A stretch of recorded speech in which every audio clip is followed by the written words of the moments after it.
Quand une épreuve nous arrive, que ce soit une rupture, une maladie, une injustice, une perte d'emploi, un deuil, la question pourquoi surgit presque automatiquement. Pourquoi ça m'arrive? Pourquoi ça arrive maintenant? Pourquoi ça m'arrive encore?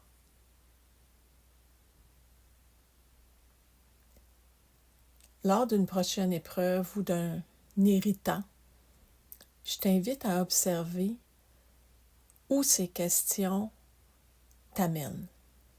Qu'est-ce qui se passe quand tu demandes pourquoi?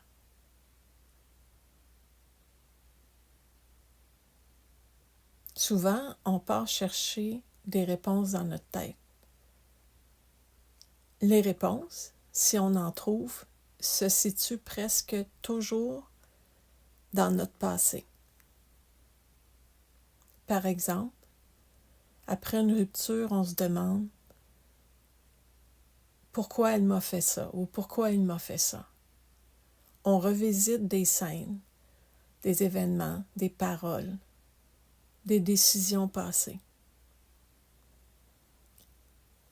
Lorsqu'on est confronté à une maladie, on se demande pourquoi mon corps me fait ça ou pourquoi son corps lui fait ça. Pourquoi maintenant? On cherche les réponses dans notre hygiène de vie passée, notre alimentation, nos habitudes, nos émotions anciennes, si on croit qu'il peut y avoir un lien entre les maladies et les émotions.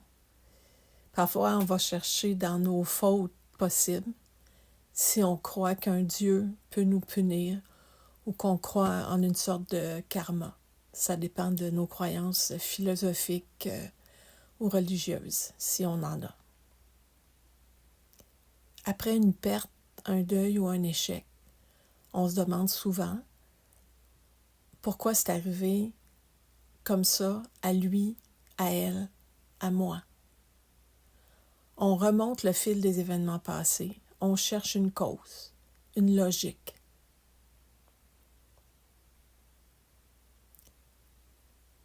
Dans tous ces cas, la question pourquoi regarde en arrière. Elle va chercher ce qu'on croit, ce qui nous rassure, ce qui nous apporte une cohérence, ce qui nous donne un sens. Tout ça en fonction de notre enfance, notre éducation, notre pratique religieuse, philosophique ou spirituelle, tout ancré dans notre passé.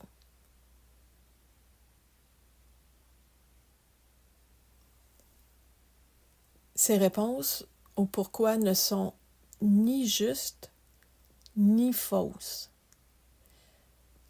Ces réponses ont une fonction. Elles agissent comme un anesthésiant parce qu'on souffre pendant l'épreuve. Elles agissent comme un faux appui pour qu'on se sente épaulé quelque part. Puis elles agissent comme une bouée mentale.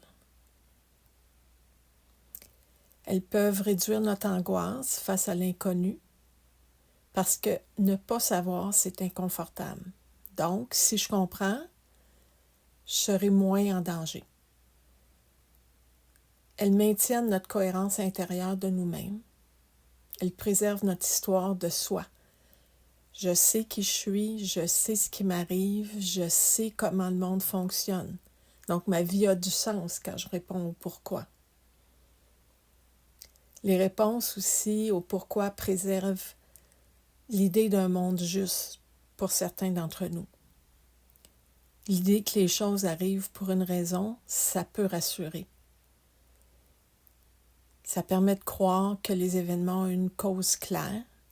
Puis si les événements ont une cause, alors la souffrance devient compréhensible.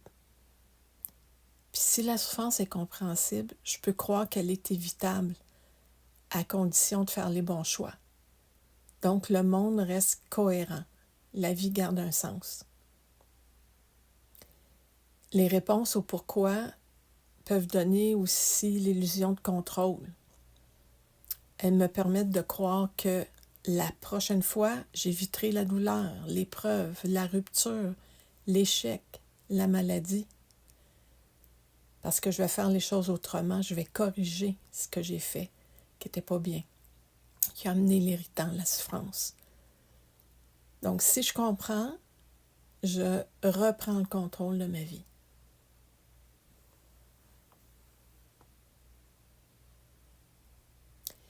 Je ne te demande pas de supprimer la question « pourquoi ?»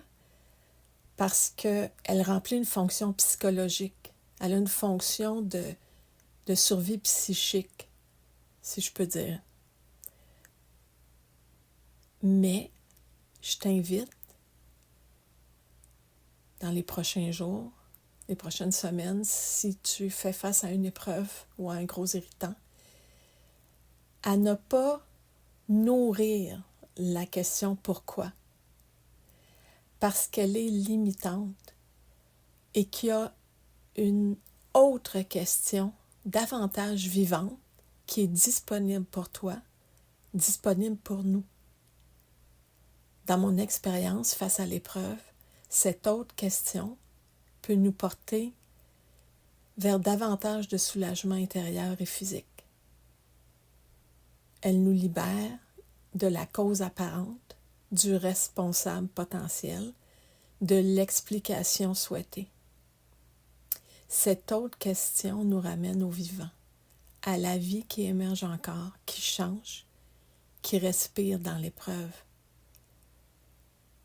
à la vie qui nous offre une occasion de dévoiler son essence, une occasion de découverte précieuse.